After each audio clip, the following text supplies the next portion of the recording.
Hello friends, मैं Amjad कठात new morning classes के YouTube channel पर आपका स्वागत करता हूं।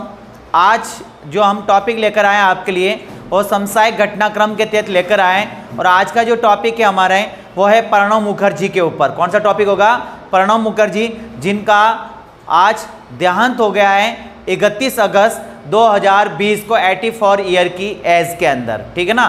तो इससे जुड़े हुए जो क्वेश्चन हम एग्जाम में आने लायक होंगे जो आपको बताएंगे, क्योंकि ये हमारे भूतपूर्व राष्ट्रपति भी रह चुके हैं, भारत रत्न प्राप्तकर्ता भी रह चुके हैं और कांग्रेस के एक वरिष्ठ नेता भी रह चुके हैं और हमारे देश के एक महान नेता जो हमने खोया है। तो उसके ऊपर जो क्वेश्चन जो बनेंगे उसके ऊपर हम चर्चा करेंगे। तो आज का टॉपिक क्या होगा समसामयिक घटनाक्रम के तहत? वो क्या होगा?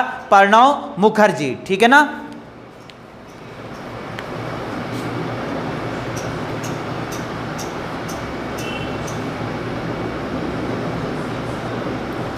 ठीक है, प्रणब मुखर्जी।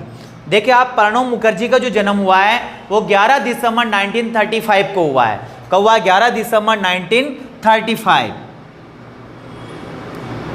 जन्म 11 दिसंबर 1935।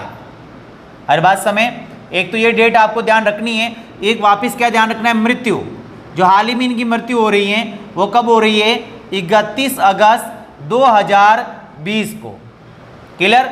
यानी ये इनका कार्यकाल रहा है एक तरह से एज का 84 ईयर की एज में इनका देहांत हुआ है।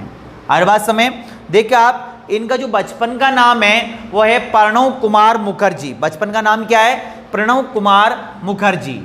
बचपन का नाम प्रणब कुमार मुखर्जी। क्लियर? और इनका जो जन्म होता है वो कहाँ होता है? वो होता है पश्चिम बंगाल के अंदर। हर बात समय कहाँ होता है? पश्चिम बंगाल के अंदर होता है। अगर हम गांव की बात करें तो मीराती गांव। क्या नाम है? गांव का नाम क्या है? मीराती गांव।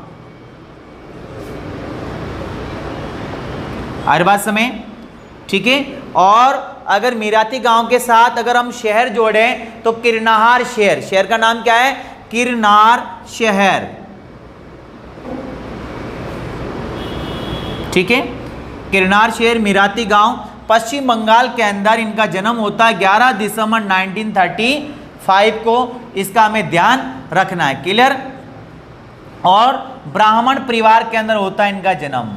किसमें होता है? ब्राह्मण परिवार।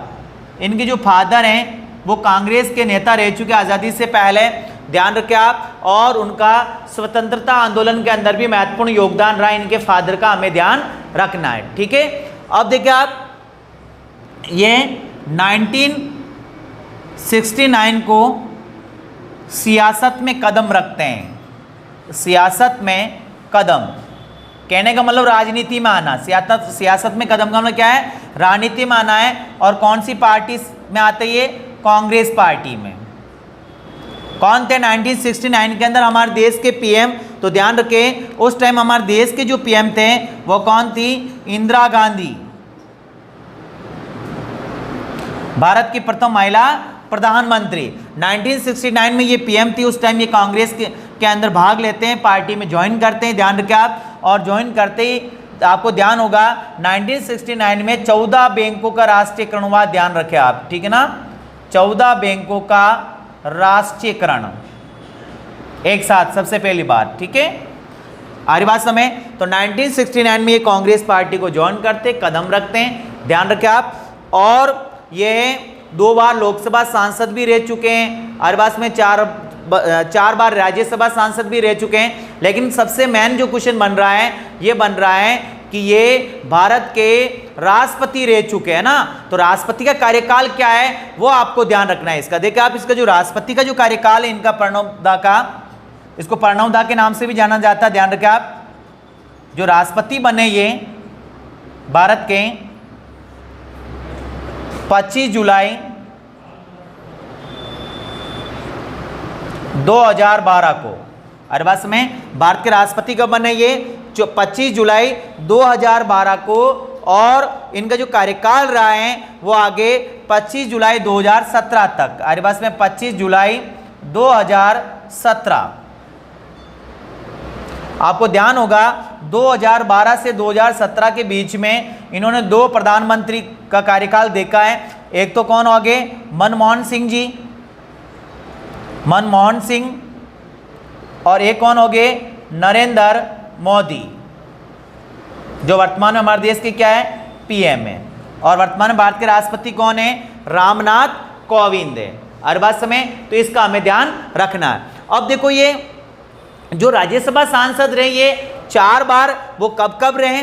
एक तो रहे 1975 के अंदर, हर बात समय, और एक बार रही है 1981, हर बात में 1975, 1981, 1993 और 1999, हर बात में। तो ये 4 बार भारत के क्या रहे? राज्यसभा सांसद रहे। हर बात में ये भी हमें ध्यान रखना है, राज्यसभा सांसद। और 2 बार ये क्या रहे? लोकसभा सांसद। बड़ा सराहनीय योगदान इनका, 2 बार ये लोकसभा सांसद रहे, इसका हमें ध्यान रखना है। तो 2 बार ये लोकसभा सांसद जो बने, सबसे पहले तो इनका किस स्थान से बने उसका नाम हमें ध्यान रखना है, वो है जंगीपुर सीट, पश्चिम बंगाल। कहां से बने ये? जंगीपुर सीट, पश्चिम बंगाल, जंगीपुर सीट, पश्चिम बंगाल। यहां से ये क्या बने?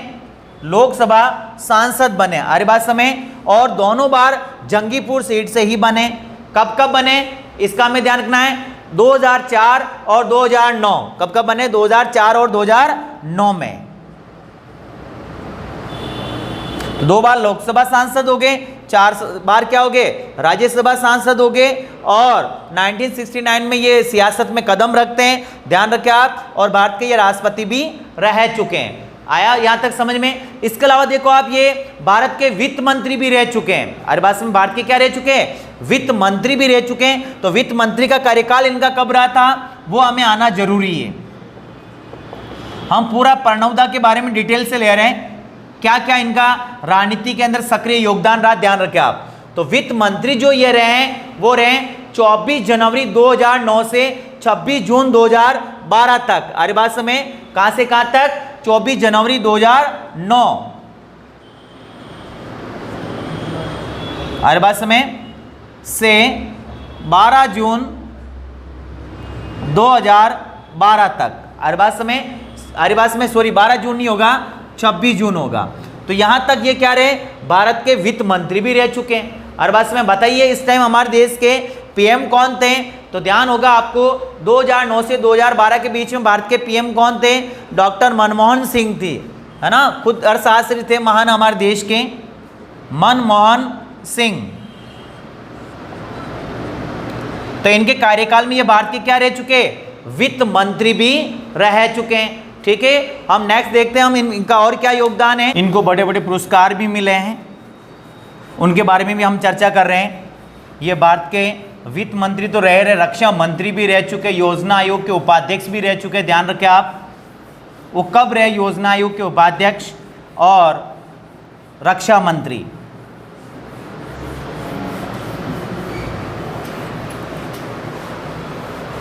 हाँ, तो हम नेक्स्ट बात करते हैं इनके योगदान की। ये विदेश मंत्री भी हमारे देश के रहे। तो अब पहले हम विदेश मंत्री की बात कर लेते हैं कि ये विदेश मंत्री कब रहते हैं हमारे देश के, ठीक है ना। तो देखिए आप, ये जो भारत के विदेश मंत्री भी रह चुके हैं, और विदेश मंत्री में जो इनका कार्यकाल रहा 10 फरवरी 1995 से 16 मई 1996 तक। अरे बात में 10 फरवरी 1995, अरे बात समय 10 फरवरी 1995 से 16 मई 1996 तक इनका कार्यकाल रहा है। 16 मई 1996, ठीक है। और उस दौरान जो भारत के प्रधानमंत्री थे वो कौन थे? PV Narasimha Rao, PV Narasimha Rao. हर बात में ये नाम हमें ध्यान रखना है। भारत की विदेश नीति का उल्लेख कौन से अनुच्छेद में आता है? ध्यान रखें आप, भारतीय संविधान का अनुच्छेद 51 के अंदर भारत की विदेश नीति का उल्लेख भी कर रखा है। हर बात में भारत की विदेश नीति का जनक कौन है? पंडित जवाहरलाल नेहरू। क्लियर। अब देखिए आप, ये भारत के रक्षा मंत्री भी रह चुके हैं ना, क्या रह चुके हैं? रक्षा मंत्री। देखो वित्त मंत्री की बात की हमने, राष्ट्रपति की बात की, विदेश मंत्री भी रह चुके हैं, प्लस रक्षा मंत्री भी भारत के रह चुके हैं। तो देखिए आप, भारत के जो रक्षा मंत्री का इनका कार्यकाल है वो है 22 मई 2004 से 26 अक्टूबर 2006। हर बात में 22 मई 2004 से 26 अक्टूबर 2006। इस कार्यकाल के दौरान ये भारत के रक्षा मंत्री भी रह चुके। वर्तमान में रक्षा मंत्री कौन है? राजनाथ सिंह। और भारत का पहला रक्षा मंत्री कौन है? वो कौन है? बलदेव सिंह। भारत का पहला रक्षा मंत्री कौन है? बलदेव सिंह। हर बात समय इस टाइम भारत के प्रधानमंत्री कौन थे? मनमोहन सिंह जी। ठीक है। इसके अलावा देखो और इनका योगदान यह है, योजना आयोग के उपाध्यक्ष भी रह चुके। क्या रह चुके हैं? योजना आयोग के उपाध्यक्ष। अध्यक्ष पीएम होता, ध्यान रखें आप। ये संवैधानिक निकाय योजना आयोग, इसका गठन 1950 के अंदर हुआ था, ध्यान रखें आप। लेकिन वर्तमान में योजना आयोग को क्या कर दिया गया? नीति आयोग कर दिया गया। वर्तमान में क्या कर दिया इसको? नीति आयोग 2015 से। और नीति आयोग का अध्यक्ष कौन है वर्तमान में? नरेंद्र मोदी जी। ठीक है ना। और ये योजना आयोग के क्या रह चुके? उपाध्यक्ष रह चुके हैं। कहां से कब तक? 24 जून 1991 से 15 मई 1996। 24 जून 1991 से 1996 तक क्या रह चुके? ये योजना आयोग के उपाध्यक्ष। ठीक है। वर्तमान में योजना आयोग का क्या नाम कर दिया गया? नीति आयोग। तो ये भी इनका योगदान हमें ध्यान रखना है। हर बात समय इसके अलावा देखो आप, इनकी एक बुक्स है, बुक्स का थोड़ा हमें ध्यान रखना है। ठीक है। बुक्स जो है, किताब है ना, हाँ किताब इसकी क्या है? इसकी जो किताब का नाम है द कोलिशियन ईयर्स। क्या नाम है? The coalition year. कोलिएशन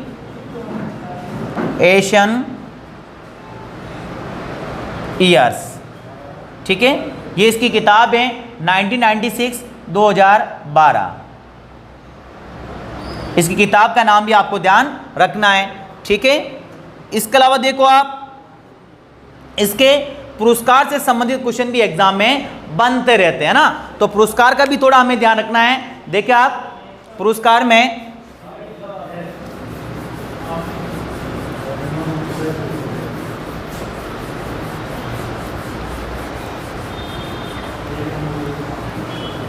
सबसे बड़ा पुरस्कार तो क्या है? इन्होंने भारत रत्न हासिल किया है ना। कौन सा पुरस्कार मिला इन्हें? भारत रत्न। ठीक है ना। कब मिला है? 26 जनवरी 2019 को। ठीक है ना। जो भारत का सर्वोच्च क्या है? नागरिक सम्मान है। 1954 में इसकी शुरुआत हुई थी और 26 जनवरी 2019 को प्रणब मुखर्जी को यहां पर भारत रत्न से सम्मानित किया गया। ध्यान रखें आप। तो ये सबसे बड़ा पुरस्कार नागरिक सम्मान भी प्रणब मुखर्जी को मिल रखा है। इसके अलावा देखिए आप, एक और इनको अच्छा पुरस्कार मिल रखा है, जो क्या नाम है उसका? पद्म विभूषण।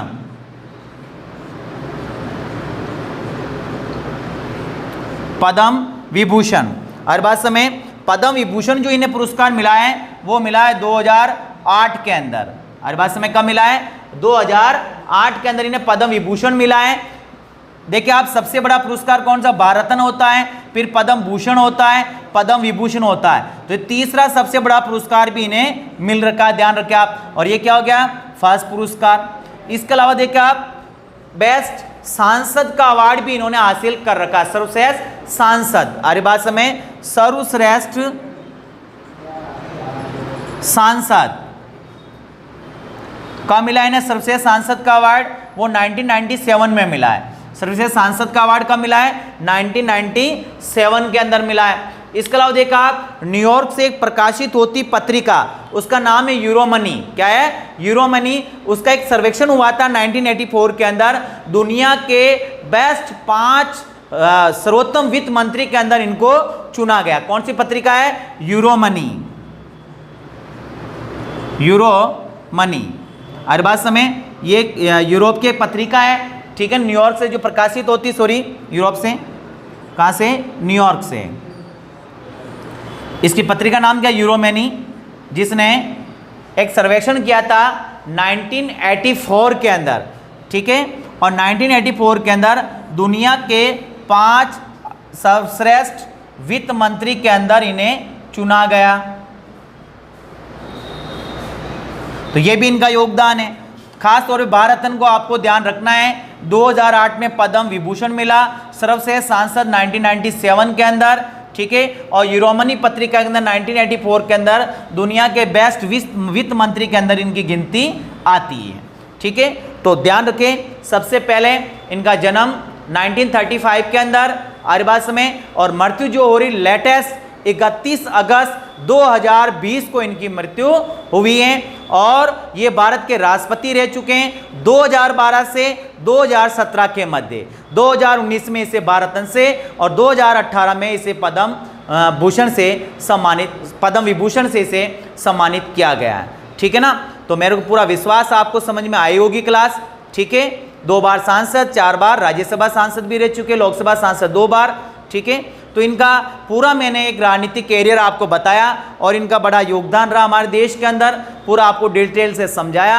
आपको पूरी क्लास समझ में आई होगी, मेरे को पूरा विश्वास है। अगर आपको क्लास समझ में आई है तो लाइक करें, कमेंट करें और शेयर करें, ठीक है, ताकि दूसरे बच्चे भी फायदा उठा सकें। इसी प्रकार से हम निरंतर समसामयिक कोई घटनाक्रम घटती है उसकी क्लास भी आपको हम प्रस्तुत करते रहेंगे। धन्यवाद।